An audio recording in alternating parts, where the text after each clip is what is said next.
My name is Cassandra Wilson, though most people know me as Cassie. I am 34 years old, and everything changed last Tuesday when I glanced at my lottery ticket and realized that those 6 perfect numbers meant I had just become $47 million richer. My hands trembled as I tried to process what I was seeing.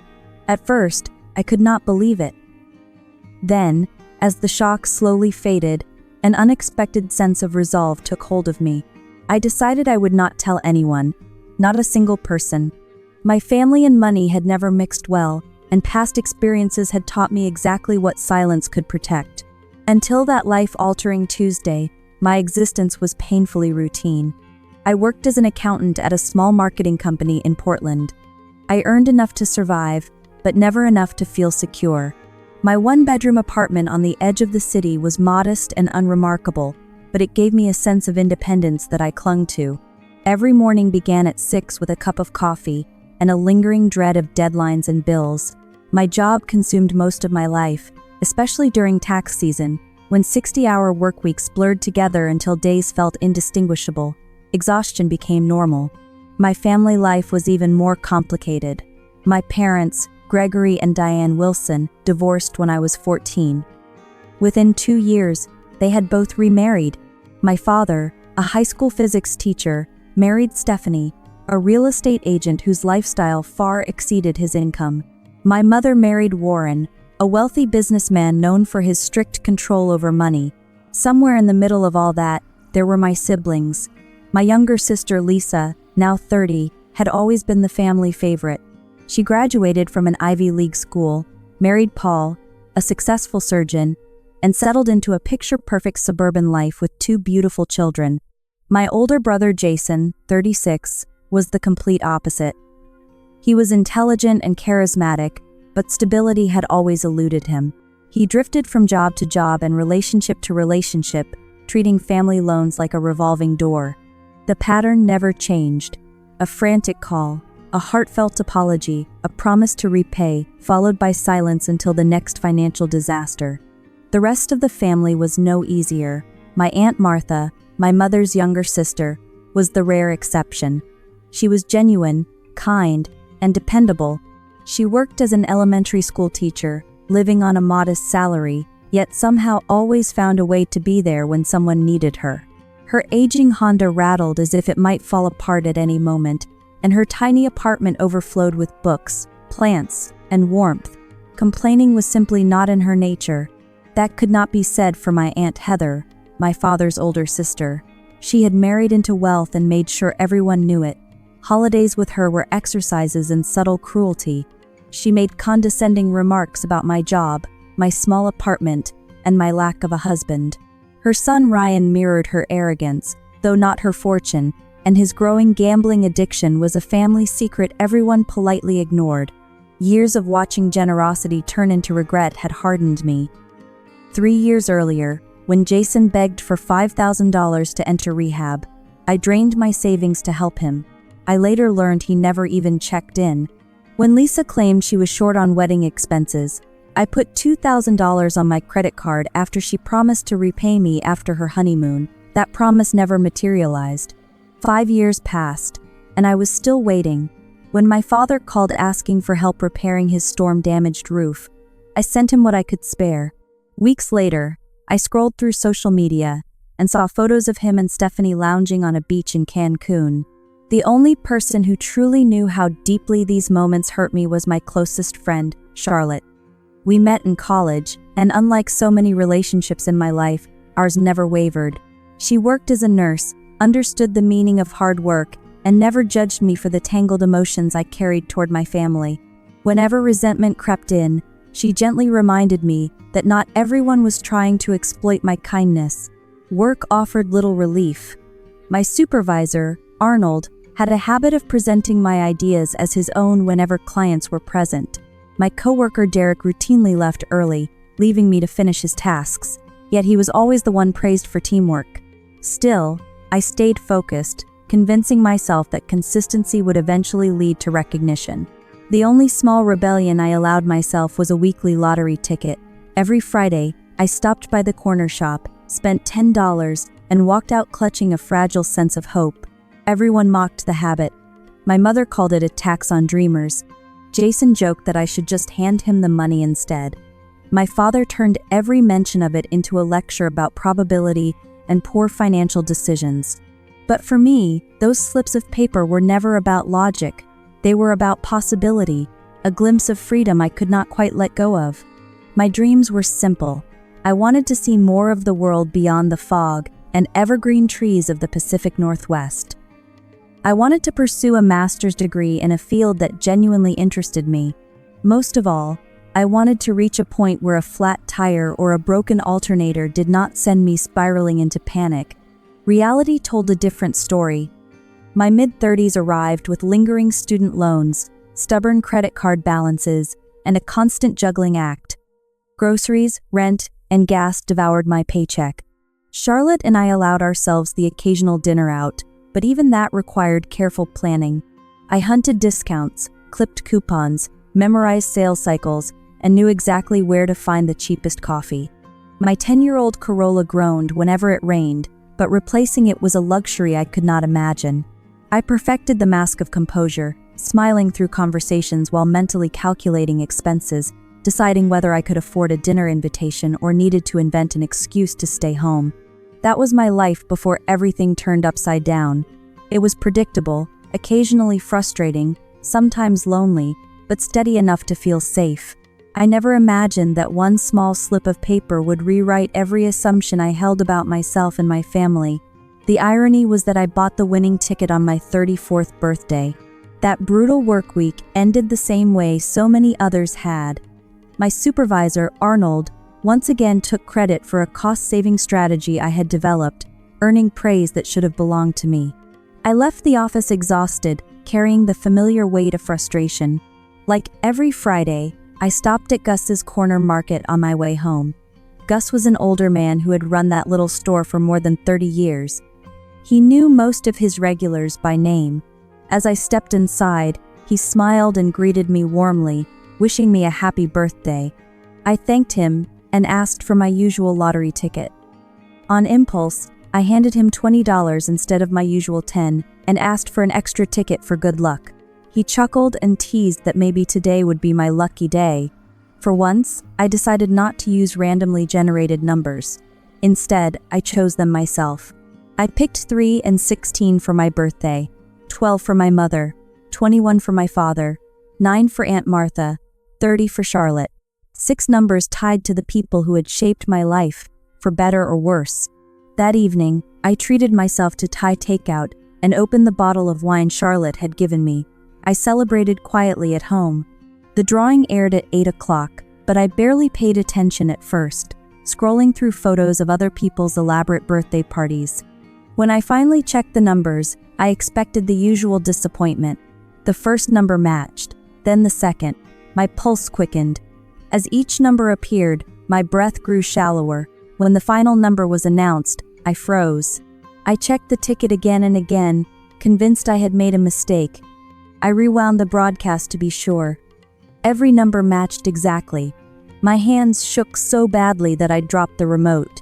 I whispered to myself that it could not be real, but the lottery's official website confirmed it. I was the sole winner of $47 million.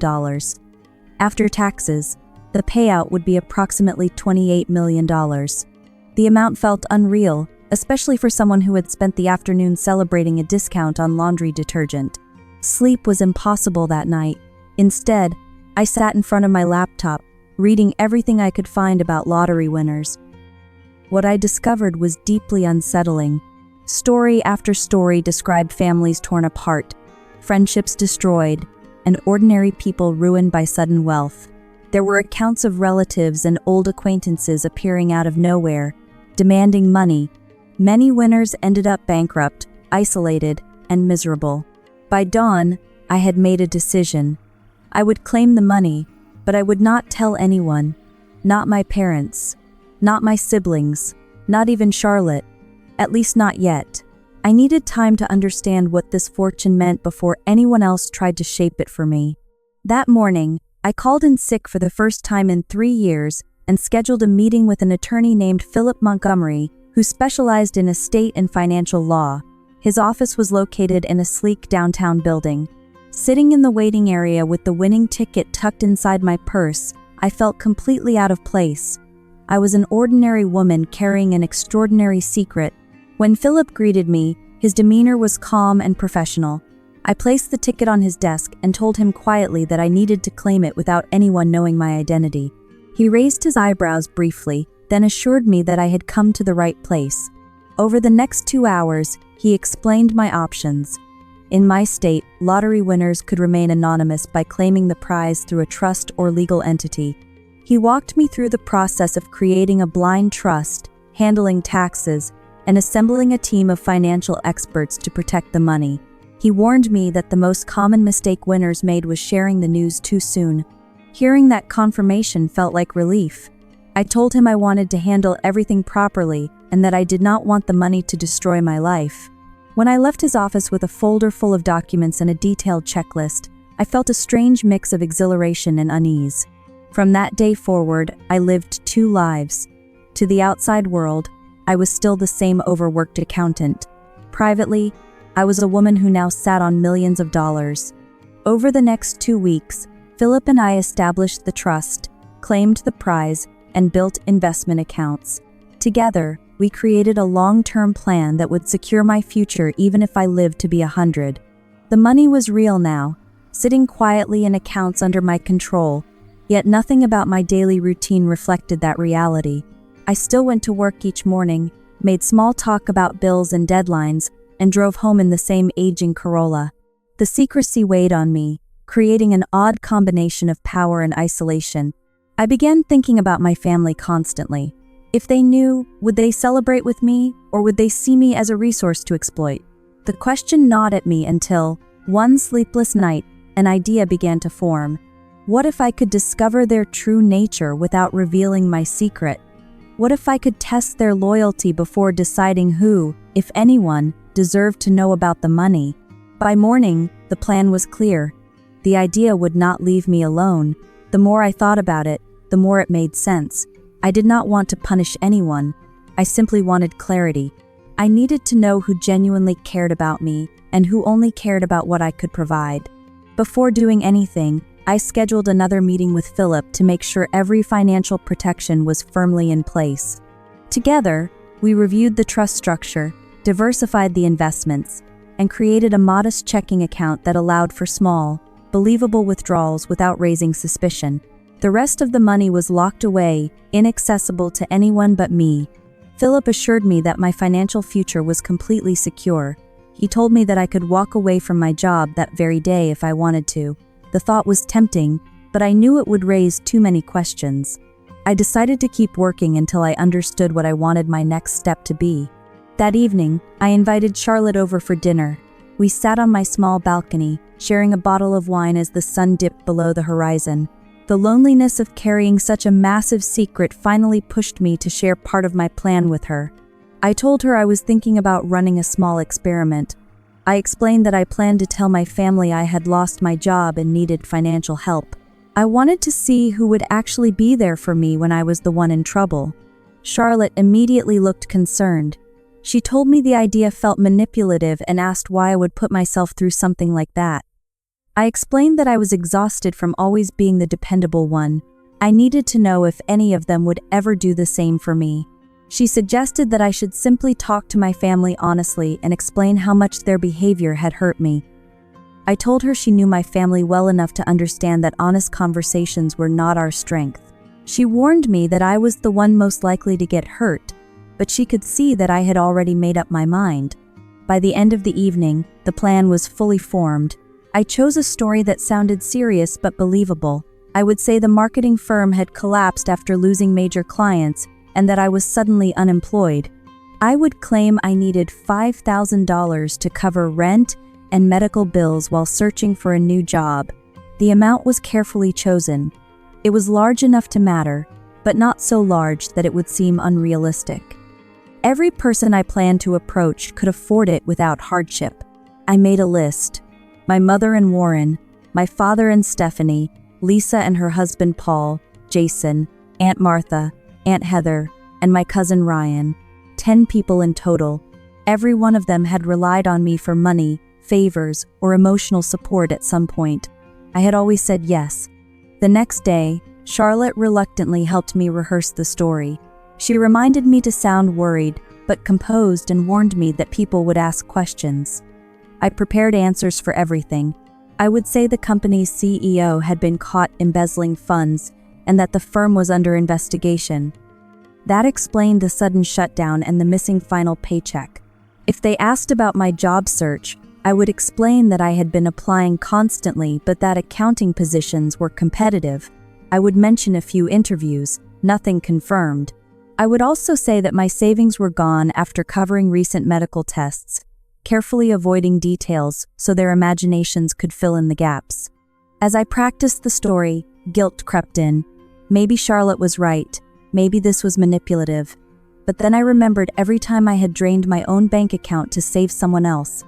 Every broken promise, every thank you that faded into silence. Those memories hardened my resolve. This was not just about testing loyalty. It was about self-preservation. I even wrote down my predictions. I believed my mother would express concern but avoid committing to the full amount. My father would lecture me about budgeting and maybe send a token contribution. Lisa would blame expenses related to her children. Jason would disappear entirely. Warren and Stephanie would dismiss me outright. Aunt Heather would moralize about financial responsibility. Ryan would likely offer vague promises that would never turn into action. The only person I truly believed might help was Aunt Martha. Ironically, she was also the one with the least to give. Even so, I tried not to expect too much. $5,000 was no small amount for a public school teacher living alone. With everything decided, I picked up my phone and made the first call. I chose to start with my mother. I called my mother first. Diane had always seen herself as the selfless matriarch of the family, often reminding us how much she had sacrificed for her children. If anyone was likely to help, it should have been her. When she answered, her voice sounded distracted. I told her I had lost my job and explained the sudden shutdown of the company, the missing paycheck, and the anxiety I felt about rent and medical bills. As I spoke, I could hear her concern surface, her tone softening into something that resembled maternal worry. She asked if I had applied for unemployment and what had happened to my emergency savings. I explained that unemployment would take weeks and that my savings were gone after paying for medical tests. I avoided giving details, letting her imagination fill in the blanks. When I finally asked for help, specifically $5,000 to get through the month, there was a long silence. Eventually, she sighed and told me that she and Warren had just put a down payment on a lake house and that money was tight. She suggested I talk to my father or Lisa instead. I told her I would rather not ask my father and that Lisa had her children and private school expenses. She said she would talk to Warren but could not promise anything, reminding me how particular he was about money. I already knew how that conversation would end.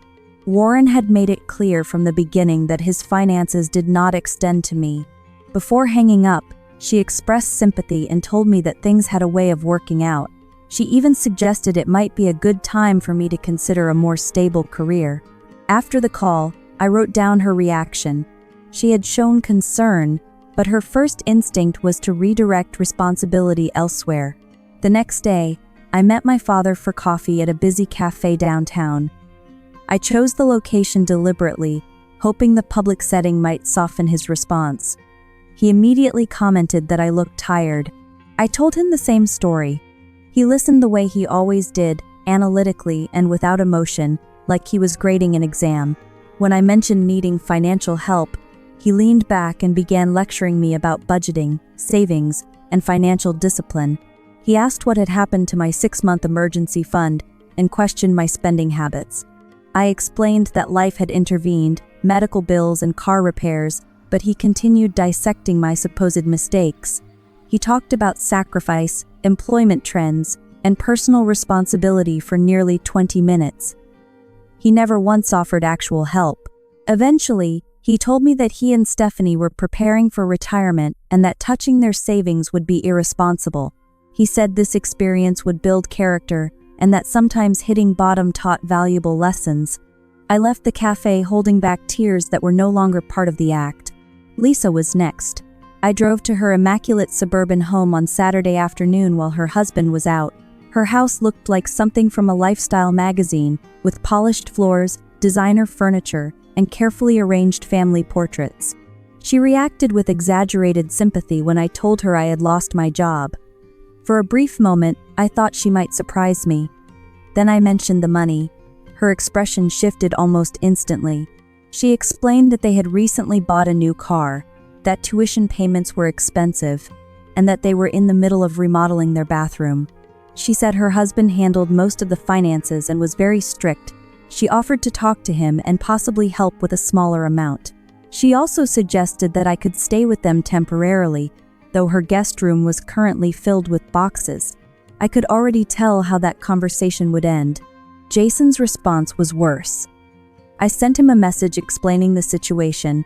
He replied quickly, saying things were tight for him too and that he would call me later. He never did. My follow-up messages went unanswered, and when I tried calling, his phone went straight to voicemail. When I contacted Stephanie, my father's wife, she barely hid her indifference. She suggested I reevaluate my finances and consider getting a roommate or moving to a cheaper area.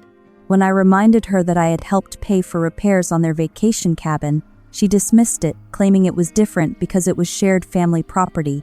Warren was even more direct. When I called him, he told me flatly that I was not his daughter and that my financial problems were not his responsibility. He said I should have chosen a career that paid better and ended the call. Ryan at least pretended to care. He messaged me with sympathy and promised to help. He suggested we meet for lunch and said he would bring a check. The next day, he canceled at the last minute, claiming something had come up. He never followed up and eventually stopped responding entirely. Aunt Heather's reaction was exactly what I expected. She criticized my career choices and lectured me about financial responsibility, insisting that people should never rely on handouts.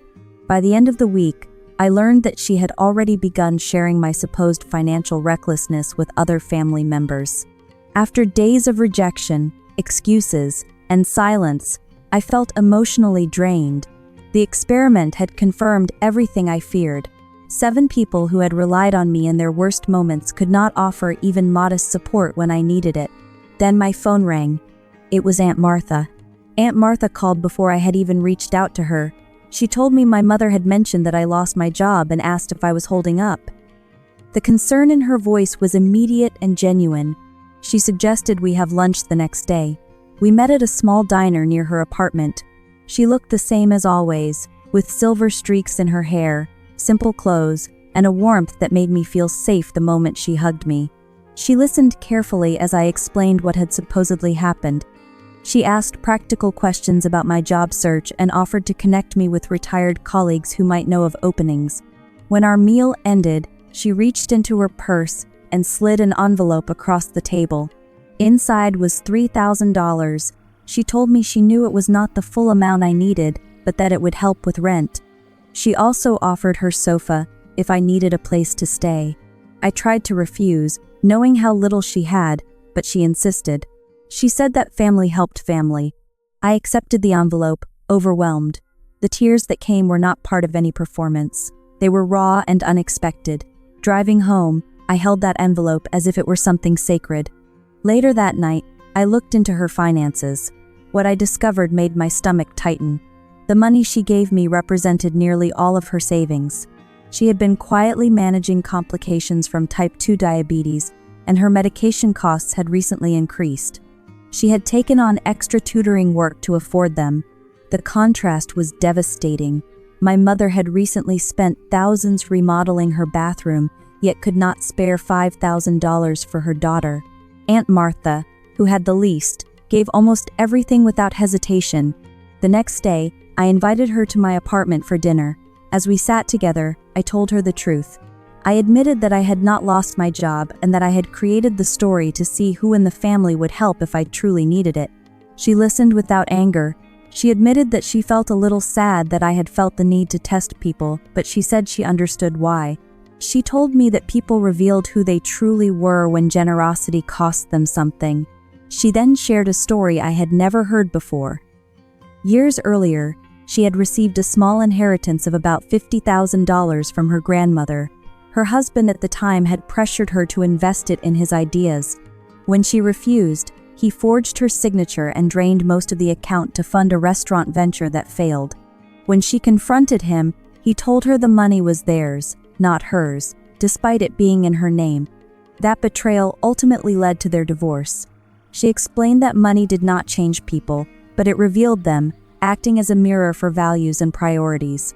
At that moment, I told her the rest of the truth. I admitted that I had won the lottery 3 weeks earlier, $47 million. I told her she was the first person to know. She reacted with quiet amazement, not shock or entitlement. She asked what I planned to do next. I explained that the money was secure, managed through a trust, but that I was struggling with how to handle my family. I told her I wanted to help her, to cover her medical bills and improve her quality of life. She smiled gently and told me she did not need anything. She said her life was small but complete, filled with books, students, and peace. Knowing that I was safe and happy was enough for her. Her response broke something open in me. She had given freely when she thought I was desperate, and now, knowing I was wealthy, wanted nothing in return.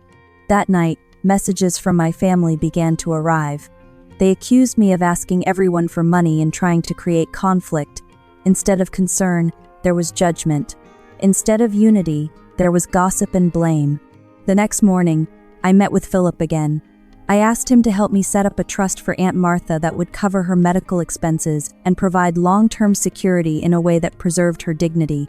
I also told him I wanted to buy her a modest home suited to her needs. We discussed my future plans. I told him I intended to resign from my job and start a nonprofit organization focused on helping elderly people who lived alone. When he asked about my family, I told him I was not ready to tell them the truth and that I might never be. Later that day, I finally told Charlotte everything: the lottery, the trust, the test, and what I had learned. She listened quietly and told me she understood why I had done it, even if it had been painful. I told her that the money mattered only if it could do something meaningful, and that it all began with Martha. I decided to call a family meeting. I told everyone I had something important to announce. To my surprise, they all showed up. My mother and Warren arrived first, followed by my father and Stephanie. Lisa and her husband came next, perfectly put together as always. Even Jason came, though he had ignored my messages for weeks. Aunt Heather arrived last, carrying her usual air of judgment. Aunt Martha was the only one who smiled warmly, giving me a quiet look of understanding as she entered. They gathered in my small living room, glancing around with curiosity and unease. I took a deep breath and told them I wanted to clear the air about my finances. I explained that I was doing fine and that I had accepted a new position with better pay and benefits, starting soon. Relief spread across the room. My mother immediately expressed happiness and said she had been worried about me. I could see the tension ease from their shoulders. Whatever they had feared, it was gone. My father asked why I had reached out to everyone for money earlier if I had a job lined up. I explained that the opportunity had come together recently and that at the time, I had genuinely been in trouble. I said that I believed family was meant to support each other when things were difficult. The room grew quiet. Stephanie defended herself by saying everyone had financial obligations and could not always help, even if they wanted to. I agreed calmly and said that everyone had to decide what and who mattered most to them.